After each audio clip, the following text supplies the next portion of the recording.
Release చేసింది తెలంగాణ ప్రభుత్వం. ఈ గెజెట్ రిలీజ్ చేయడం వెనుక రాజకీయపరమైన వ్యూహమా, అభివృద్ధి వ్యూహమా అనే దాని మీద చాలా చర్చలు ఉన్నాయి. బీజేపీకి కొన్ని అభ్యంతరాలు ఉన్నాయి. కేంద్ర మంత్రి కిషన్ రెడ్డి ఇవాళ ప్రెస్ మీట్ పెట్టి విభజన సరిగా లేదు అనే దాని మీద కొన్ని అభ్యంతరాలు వారు వ్యక్తం చేశారు. అలాగే బీఆర్ఎస్ పార్టీ అయితే మమ్మల్ని ఎందుకు అడగలేదు, ప్రజాప్రతినిధులు ఎందుకు అడగలేదు అనేది బీఆర్ఎస్ వ్యక్తం చేసింది.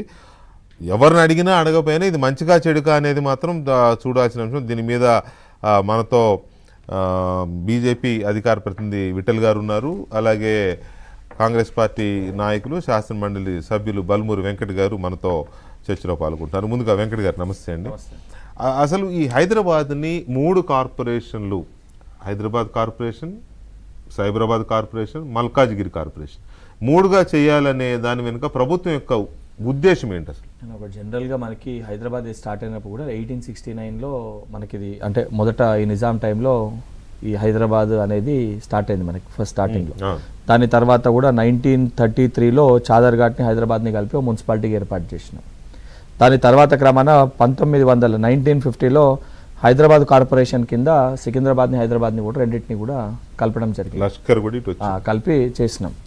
సో ఎప్పుడన్నా కూడా కార్పొరేషన్ స్థాయి అంటే పెంచే ఉద్దేశం కూడా ఏంటంటే డెవలప్మెంట్ అనేది జనరల్గా యూజువల్గా కార్పొరేషన్ ఉన్నప్పుడు పొల్యూషన్ కానీ ఇక్కడ ఉన్న ఇండస్ట్రీస్ని బయటికి పంపించి కార్పొరేషన్ పరిధిలో ఆ సిటీ కూడా ఎక్స్పాండ్ చేస్తే ఏమవుతుందంటే ఒకటేమో మనకి ఈ డెన్స్ పాపులేషన్ ఒకటే దగ్గర ఉండడం వలన ఈ హై రైజెస్ రావడం వలన ఇవన్నీ కూడా పెంచుకుంటే ఏంటంటే ఇబ్బంది లేని వాతావరణం ఉంటుంది, డెవలప్మెంట్ ఉంటుంది. అట్ ద సేమ్ టైం కూడా ఆ పార్టీషన్స్ కూడా ఏదైతే నిజంగా టెక్నికల్గా ఎవరైనా కూడా గతంలో కూడా జిహెచ్ఎంసీ 150 డివిజన్స్ చేసారు బీఆర్ఎస్ గవర్నమెంట్ లాస్ట్ టైం.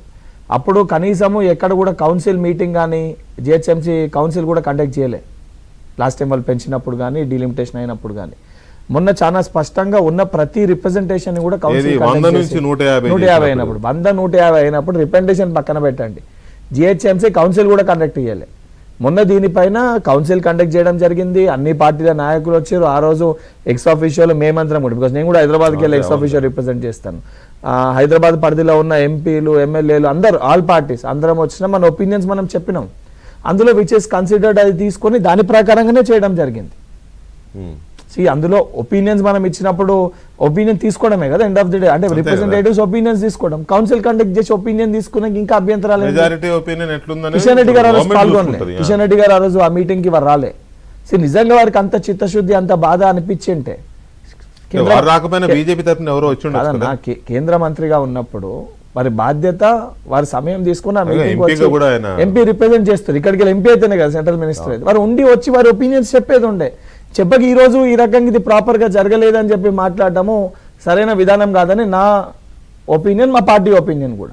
ఎందుకంటే చాలా ట్రాన్స్పరెన్సీ కూడా హైదరాబాద్ డెవలప్ అవ్వాలని చెప్పి ఇదేదో ఇవాళ స్టార్ట్ అయింది కాదు, 1869కి వెళ్ళి కూడా పెరుక్కుంటూ వచ్చి ఇలా ఇంత పెద్ద విశ్వనగరంగా హైదరాబాద్, సైబరాబాద్, మల్కాజ్గిరి 3 కార్పొరేషన్లు ఏర్పాటు చేయడం జరిగింది.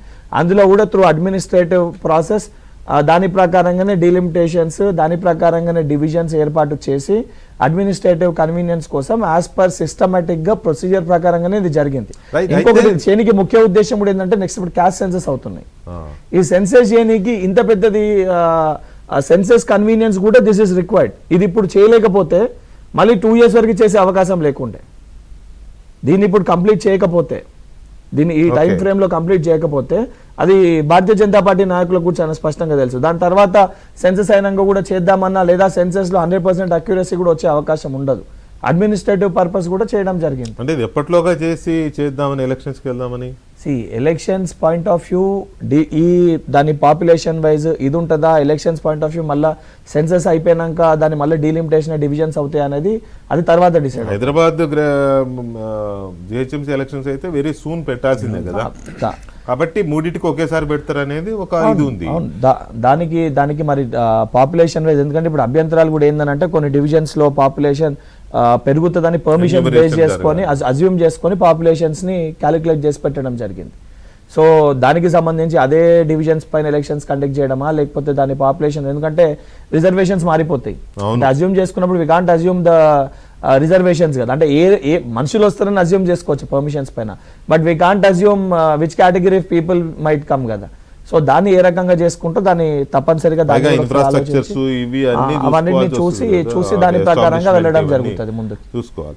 అయితే ఎందుకు 3 చేయాల్సిన అవసరం ఎందుకు వచ్చిందనే దాని మీద మీరు హిస్టరీ చెప్పారు, కానీ 3 కార్పొరేషన్లు చేసేంత హైదరాబాద్ విస్తరణ జరిగిందా అనే దాని మీదనే కొన్ని క్వశ్చన్స్, నాట్ డౌట్స్, కొన్ని క్వశ్చన్స్. అంటే ఒకటి అన్న దీంట్లో మొత్తం మనము కంప్లీట్గా పెట్టుకుంటే అడ్మినిస్ట్రేటివ్ పర్పస్ కానీ దేనికన్నా కూడా మనకు కూడా తెలుసు ఎంత కష్టం అవుతుంటే. పాత ఉన్న జిహెచ్ఎంసీ పరిధిలో కూడా ఎన్ని ఇబ్బందులు ఉండేనో మనం చూసినాం. సో ఆ అడ్మినిస్ట్రేటివ్ కన్వీనియన్స్ కోసం ఇంకోటి హైదరాబాద్ 3 దిక్కులో పెరుగుతుంది.